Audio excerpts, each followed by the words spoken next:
Hello and good afternoon, everybody. On this hot Sunday afternoon here in the western Kenyan city of Kisumu on the shores of Lake Victoria. You're welcome to the live stream of quarterfinal number 2 in the VS Field Junction 64-man pool championship, organized here by Rakataka Club. Like I said, in Kisumu City, it is Cornelius KIGEN, nicknamed CK, one of the best players in Kenya, taking on RASHID WAGABA, nicknamed Dog City. CK is the guy on table, he's on the reds, and Dog City is the guy playing yellows. Score is goalless, first game of the match. They are racing to 7. KIGEN is a very, very capable player. This can be anyone's game. To the fans, it is country versus country, not player versus player. There is a good crowd of people watching, and they have all paid to witness these wonderful talents taking on each other as Kenyan pool finally gets back to its feet once again. It is first game of the day, 0-0 between CK and Dog City.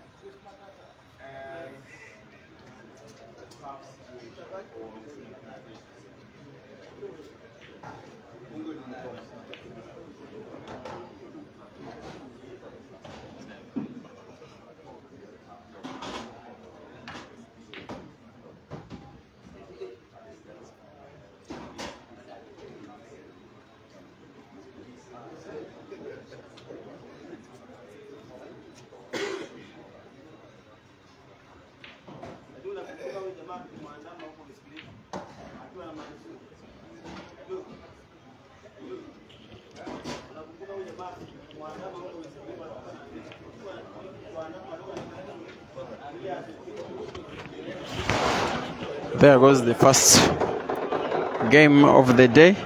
It is the Ugandan RASHID WAGABA, nicknamed Dog City, who tests first blood.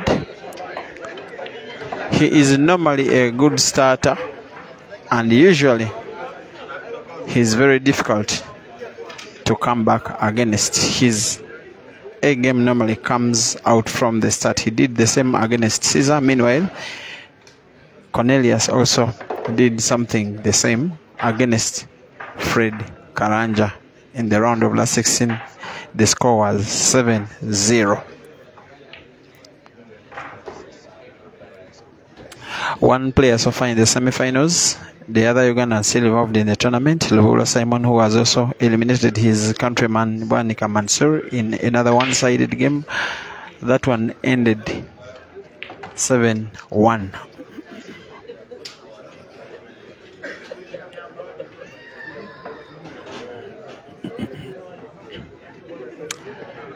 One of those few fair breaks where the balls are so well scattered.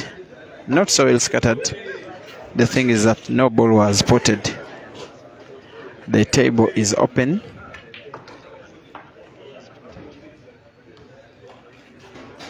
You'll think that Dog City will try to go for it, but it's a very difficult ask, especially given that red ball, which is behind two yellows,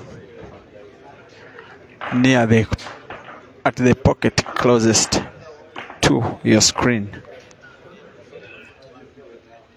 What can he do about it? There he goes. There he goes. He has answered the question perfectly. What can he do about it? He has unlocked it and freed his ball. Now he can go for it.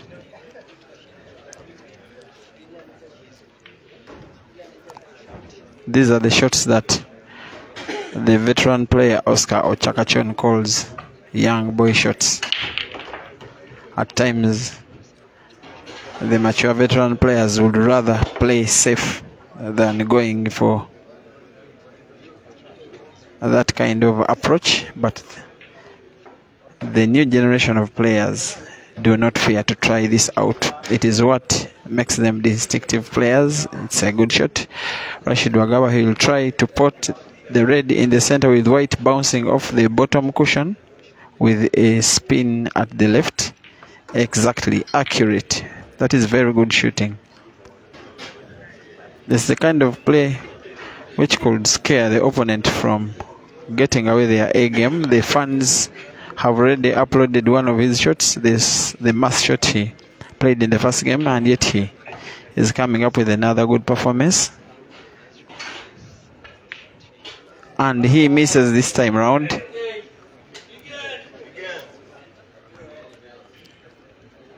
This miss is enough for KIGEN to take this game. Maybe not in one visit, it will be difficult, but at least he'll have control, full control of this frame in this second quarterfinal.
Like I said, Dog City starts very well. He has the capacity to play one shot which can disorganize the opponent. In both frames played so far, he did that ably. He leads 2-0. It is a race to 7.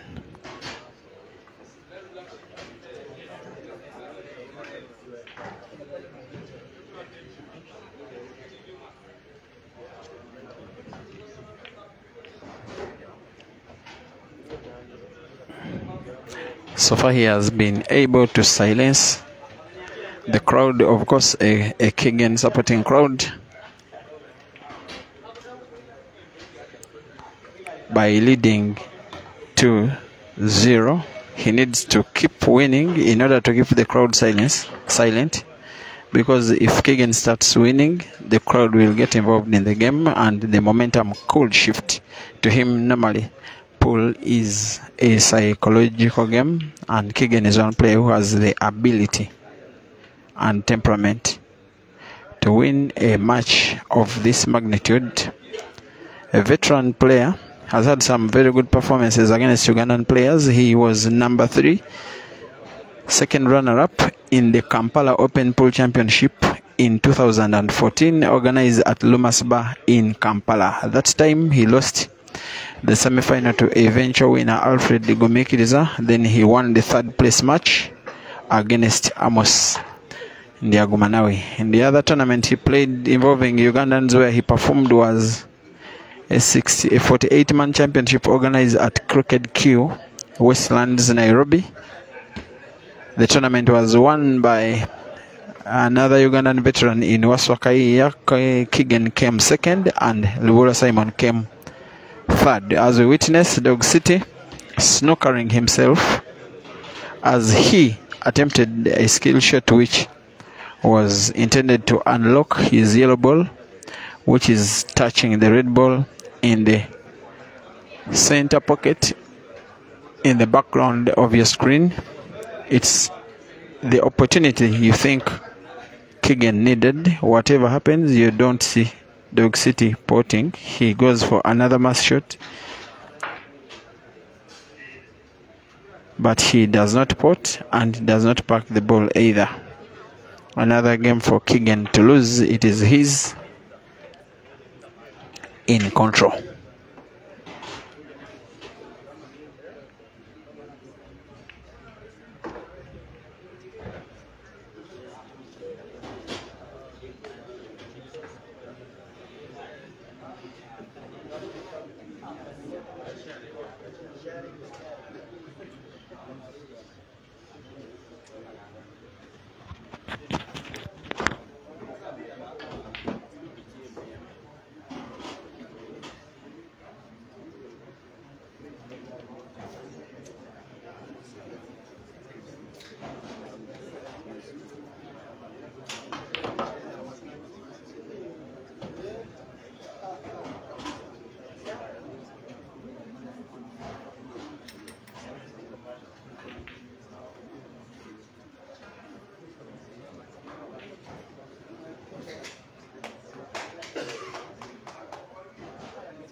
Thank you for watching from wherever you're watching.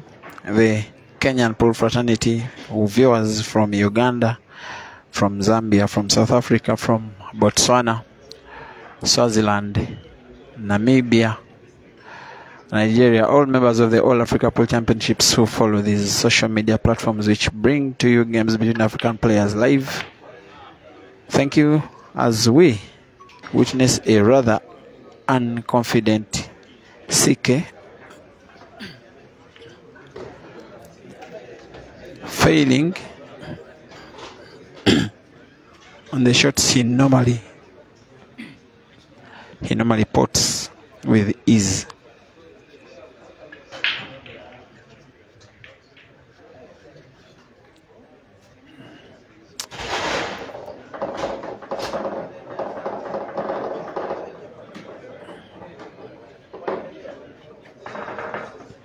Thank you for watching King Chef SK, Spinner Shamila, Cyber Monk, Mobs Mosh, Setumba Jeffrey watching from Zambia, can imagine. Ben Sirada Brata Osby, Semu Judon Haruna, Setumba Jeffrey, the guy called Fire. I know he would have been here if not for other reasons. KIGEN survives the foul, but he will not survive losing this game. Some of the errors he has been performing so far are not characteristic of a similar player of his magnitude. A player like Dog City will always come back to punish. The score is now 3-0.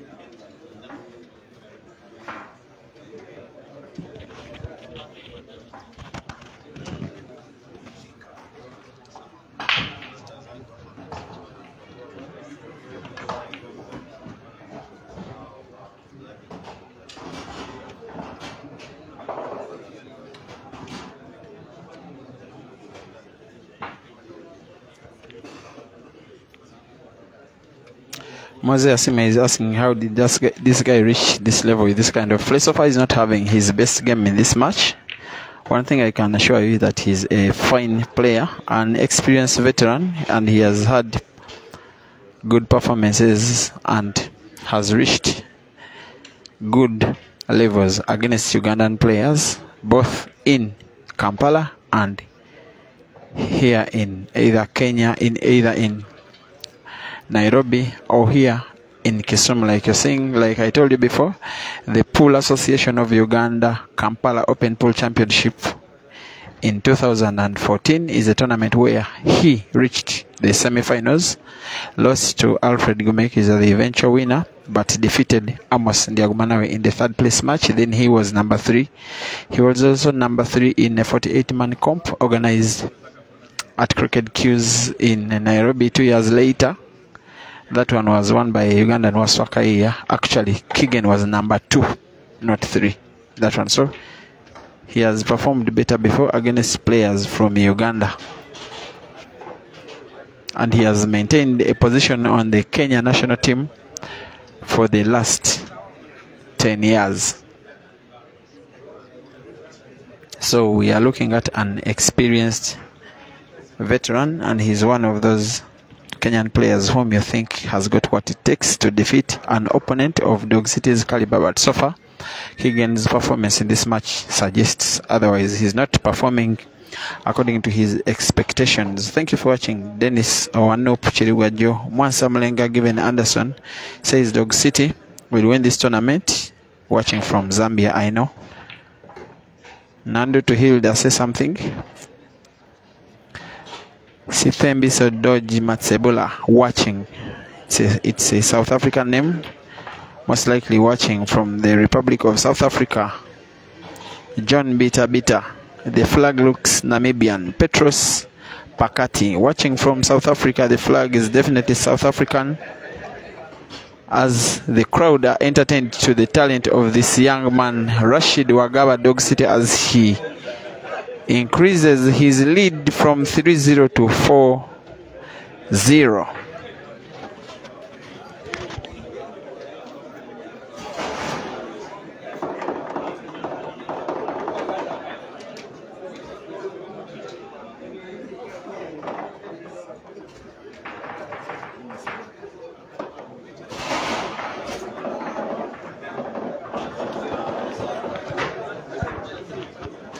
I am forever grateful and humbled by your love for this sport, which is a driving factor that gets me to move places to get you these videos live at your comfort of your homes. I always kindly remind you, the only way of you ensuring that these videos keep coming when you watch on Peter Chebe Live, especially YouTube, kindly watch the ads. Do not press the skip button. Please do not skip the ads. It is the only contribution you can make to the coming of these videos. When you don't watch the ads, the videos cannot keep coming, because the watching of the ads is what facilitates the coming of these videos. Those watching from Uganda, thank you for the thousands of you who are participating in the Nile Special National Open Pool Championship, the biggest local pool tournament on the African continent. In just 2 months, the Pool Association of Uganda will be giving away 2 brand new cars to 2 players, both in the male and female gender. This guy is one of the players participating in the qualifiers to try and become Uganda's national champion. The Kenyan Black Ball Pool Federation is having its ongoing national team selections, and it's the national team trials which determine who become the top seeds, because the trials are held countrywide. As for Uganda, trials are not a prerequisite. The national team is based more on ranking positions, because the Pool Association of Uganda has a full calendar of events from which it determines the best players at a particular time. So they don't have to always carry out trials. Either way, the sport goes on. Dog City is leading 4-0, trying to entertain us again with another mass shot. And yes, he has not missed any of them. At least he has not been fouling. A frame like this, a confident CK, a confident KIGEN Cornelius will finish them off with ease. 8 or 9 times out of 10. He will find no problems in finishing off this game, but you'll think that the performance of this boy Dog City so far in this game has unsettled him to the fact that he has not been himself at all in this game. He needs to win 1 or 2 games in succession to gain his confidence back and see if he can mount a comeback. Otherwise, if he continues losing games, he will definitely be losing the match as well. Let us see if he can sweep off this frame for his first win of the day.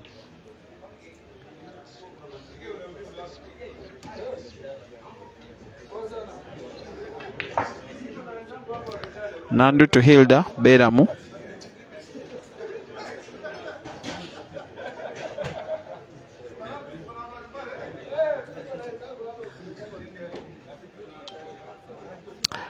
Kawanda Jimmy. Thank you for watching. Ayub Dolaga watching from Chiwatule, very near to my home. Julius Caesar Ngenda Kumana. The flag looks black, yellow, red, but in standing position. The same colors as Belgium and Germany and Uganda. I'm not sure which country that one is. Ndoya Mfazi Mtombe watching from South Africa. Semuju Don Haruna says Dog City deserves the title for champion. Felix Banda must be watching from Zambia. Jackie Tido, my friend watching from the Republic of Tanzania. I hope you are entertained to the talent of these boys, but good as they are, the misses have started coming. The pressure starts to get to the minds of the players even as they get closer to the victory, like we have seen. And when a player makes a mistake, it instills confidence in the opponent. A mistake by Dog City provokes a confident shot from KIGEN, and you can see He has started shooting well. His first game of the day is not far away. Problem is that white is almost frozen to the cushion, but it may not be a problem. Let us see. Yes, it's not a problem. 4-1, first win of KIGEN for the day.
Keep moving.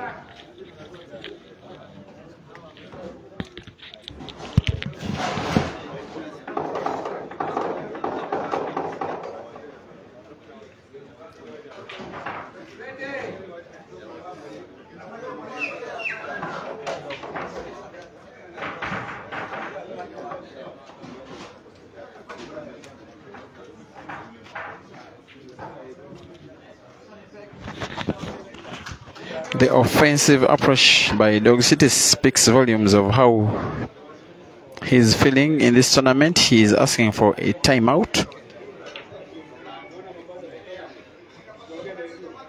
Yes, he qualifies in full for the timeout because the legally approved timeout in this tournament is after 6 games or after 35 minutes, whichever comes first. So it's 6 games played.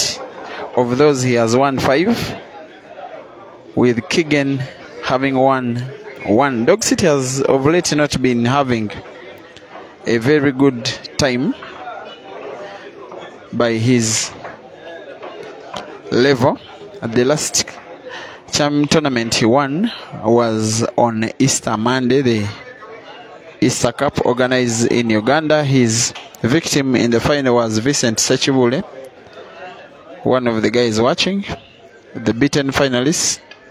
He on his own table, by the way, the table he bought with his money. He was the losing finalist against Dog City. One guy whom I can tell you is a bogey player to Caesar Chandiga. He has defeated Caesar 4 times this year alone.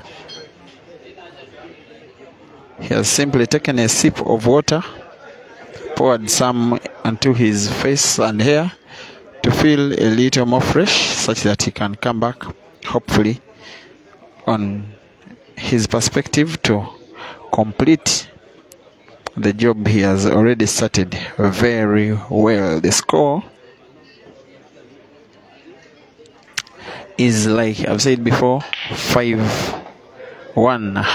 Fiona Amandra Opichia says, my boy Dog City. Yes, former teammate with Dog City at Captainite Pool Club. Spice Tebiansala, thank you for watching. Dennis Kakoza watching from Qatar. Sitembiso Matsebola watching from Swaziland. Lama Richard says, Dog City, let's go. It seems most of the viewers are Dog City supporters. Probably the KIGEN supporters are being silenced because their player is not yet performing to his expectations. Samuju Don Haruna says, I love what I'm seeing. Nandu to Hilda watching from Bududa Mbale. Nehemia Natukonda Kaki must be watching from Tinda in Kampala. Rama says, Peter, your commentary is top notch. Thank you very much. Rama Omanya says, meant Peter Chove, I do watch all the ads. Thank you very much for your contribution. One nope. Dennis Chirugwajo says, Pina Shamila, he's on table training. Thank you for watching. Solisam Daka must be South African. Samuel Macharia watching from Kenya. Your player is not performing so well, but on the other table, David Mbudi, the guy nicknamed BK, is having a healthy lead against a more senior player in John Chalo. He looks set to make the semi-finals, while on the extreme table, another veteran of the game but more experience in Chinese pool, not a bad player in black ball though, Peter Kinyua Kinigich is having his match, and I will update you shortly on the scores. We are looking at Dog City playing yellows, probably trying to pot in the center, roll the white to ensure that he puts the other yellow in the corner pocket where the red is, and hopefully dislodge the red ball. He could better still pack and not pot. He has potted. A game like this one is where the player with the more balls is in better control of the game, because he can pot, he can snooker, he has many options, while the opponent only has one option, and that is to play one ball.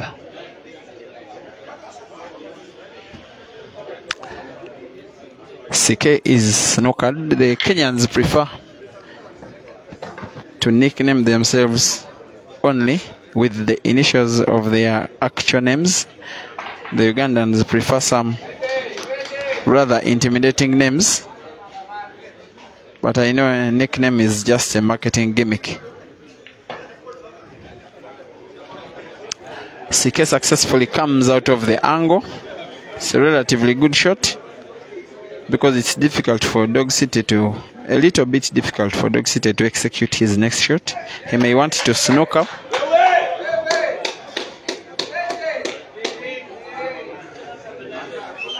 No, that mistake confirms that KIGEN's previous shot was effective, but Dog City is not only playing it better, but he's also more lucky. He has been lucky after playing a non-effective shot. He was able to snooker unintentionally.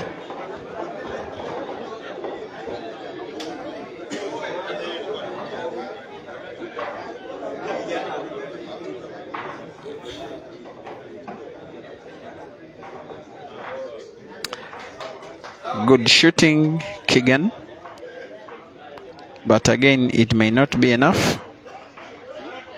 A boy with such an offensive approach, he only needs to pot one ball, and you will think he will take this game away.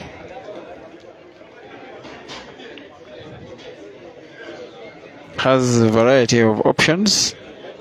You will think he will pot the yellow he's now looking at, then the yellow which is alone in the corner pocket then connects the other two yellows, but he goes for a different approach.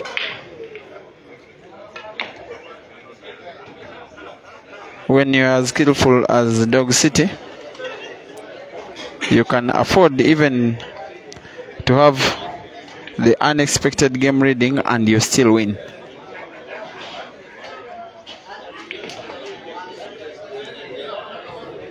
Draws the white back just to have an angle to cut the yellow and have good white for the last yellow. This is accurate shooting.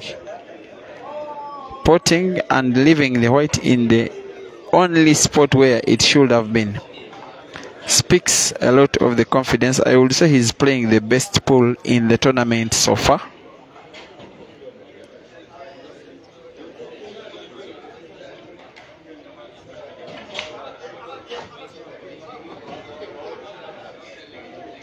But the last shot was not effective. The umpire says it is touching the black. Our black ball, by the way, for the day is actually grey.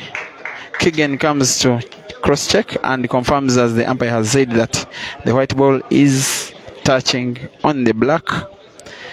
We will want to play it against the cushion, but in a defensive approach such that he drives it to the corner pocket where he's standing. He does exactly that. That is very good game reading, because whatever happens, KIGEN can probably not snooker. He can not give away bad white. He'll probably try his best to pot that ball. Very difficult it is. Probably pot it from the angle. Probably have a super slice on the red to see if he can pot it right at that pocket. He takes a heavy breath and goes for it. This is very good shooting.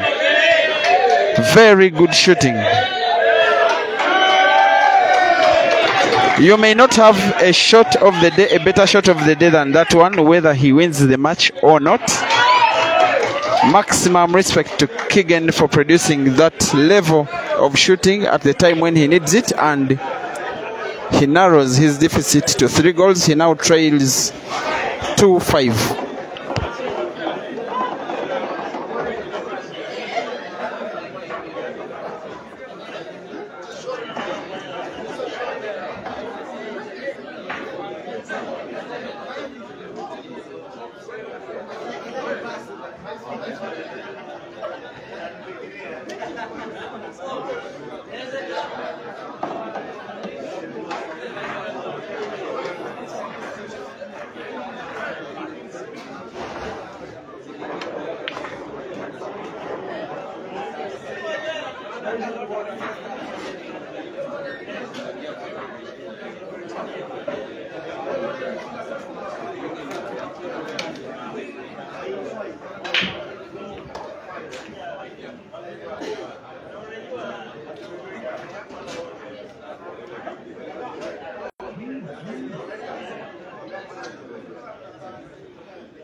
As a player who is 3 games down, when you are trying to make a comeback, you cannot afford to have such a miss, especially when you know the character of the opponent you are playing against.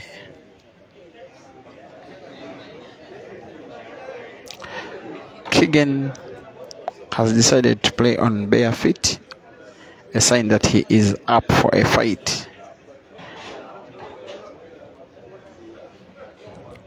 We are yet to learn if the fight has come on time or if it came a little too late.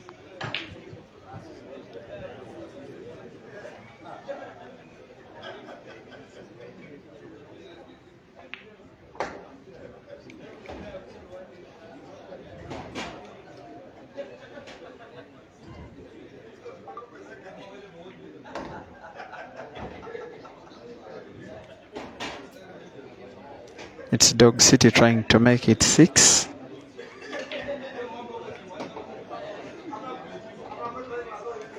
White ball, not effective at all. I do not think it's what he intended. He probably wanted to start with the nearest red to the corner pocket. I doubt if he can put any of these balls. I think he realizes the shot he played was quite poor. The shake of his head tells so. He goes for a super cut. He does not put, but he plays a very effective shot.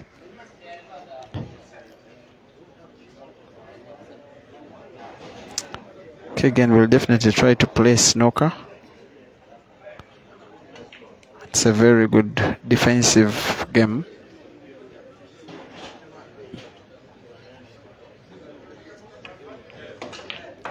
An even better shot from Dog City. I don't know what KIGEN will do to beat this boy. Whatever he does, Dog City is up to it. And look how easy he finds to put balls with this, the sharpest slice. And this black, any day, anytime. Not this time. Maybe it is possible. Maybe it is possible. If Dog City can get caught up by some pressure and then KIGEN comes up to win. If he makes it 5-3, he has enough time to equalize and maybe win this match. Not just for himself, but also for the fans watching. By winning his game, I know he will get the fans involved in this game. The noise will raise up, and we shall have a match on, like you are just witnessing now. In this sport, you do not fail to utilize your chances when you have them, as Dog City has done. He's learning that his opponent is equal to the task. 5-2 is about to become 5-3. Oh no.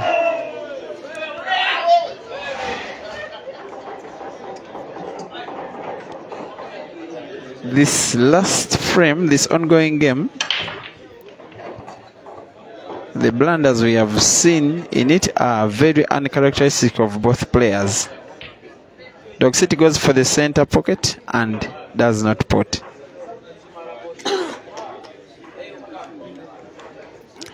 It can be anyone's game.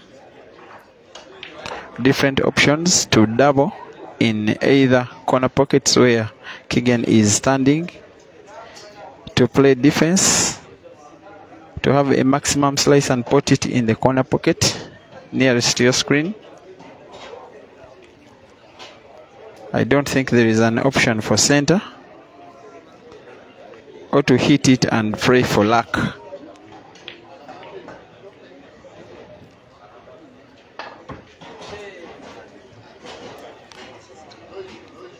He may foul or not, no foul.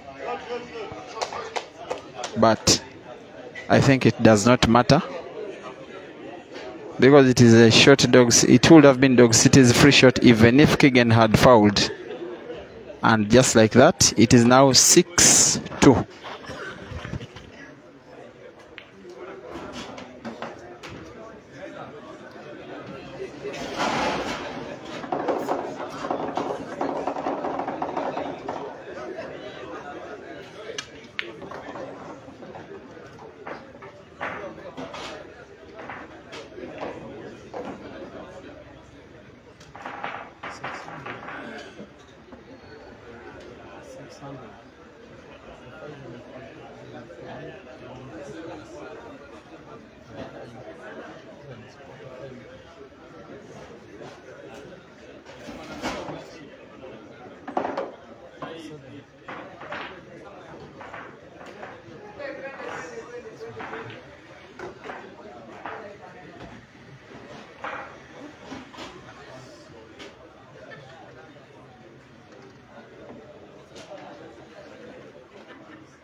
Put Facebook. Go to Facebook. You don't have money.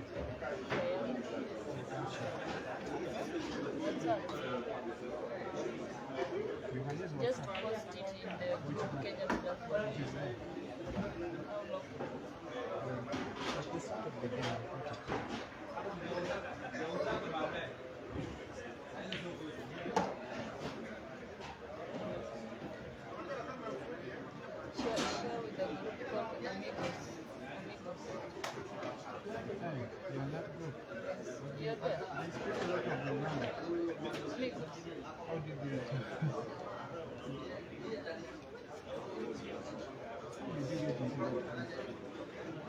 Because I won the tournament over there.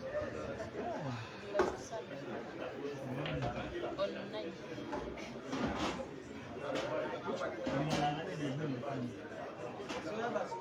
She's called Wagara, but not this one.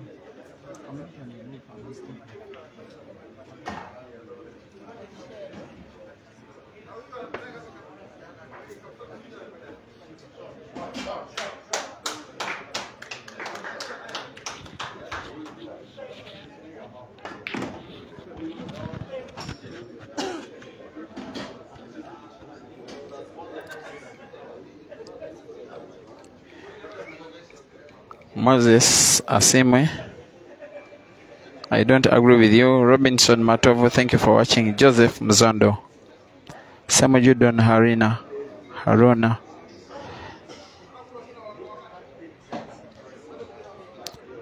Fred Steven, and all of you watching in your usual hundreds, at times thousands. Thank you for loving this sport. and for making Kenya the center of attraction, at least for this weekend.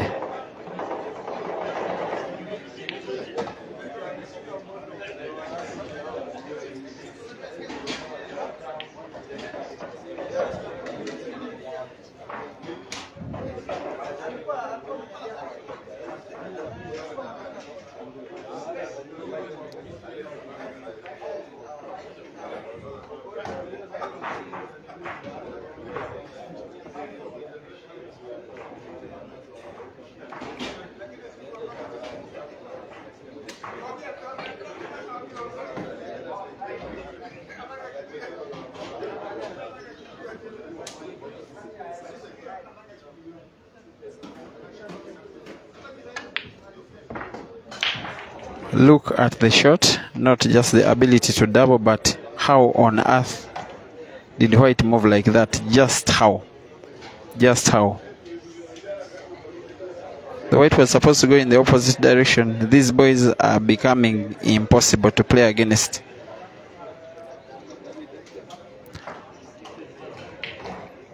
But in pool, the fact that you do not pot, you let the opponent to visit the table, and when someone is on table, they can win, so CK can win the game. In fact, Dog City not only failed to pot, he also did not set the ball effectively, so it has turned by just that simple miss into a game that KIGEN is in full control.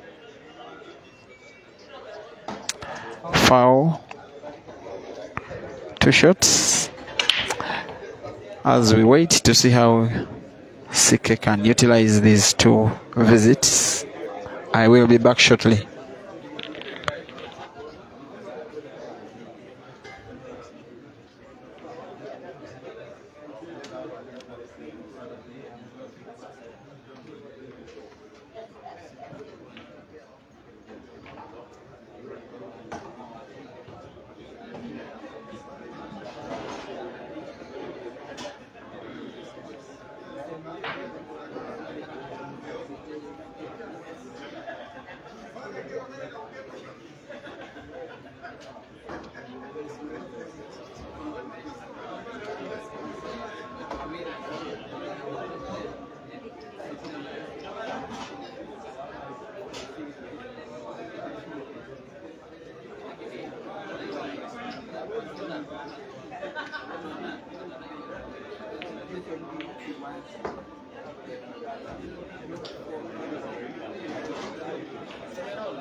Dog City has made attitudes to spinning, entertaining us by playing the white ball to go around the ball. He's not seeing, he is trying to do it again.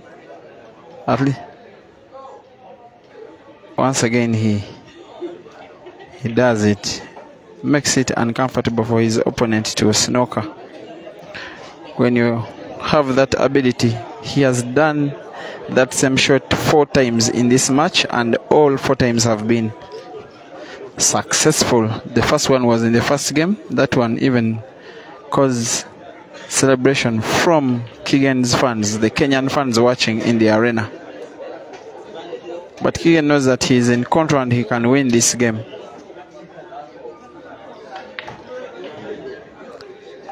That white ball is to play snooker.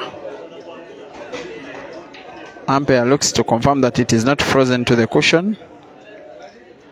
This time it is what they call a total snooker, where you snooker your opponent and you snooker the angle as well.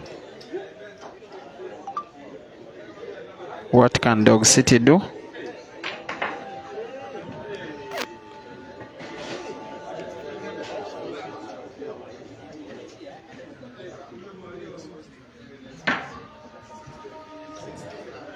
The attempt is not successful, and KIGEN gets the 2 shots he has been craving for.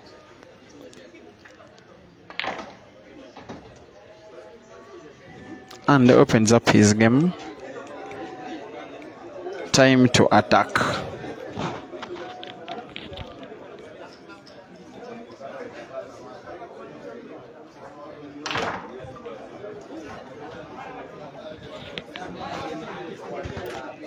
That is what you call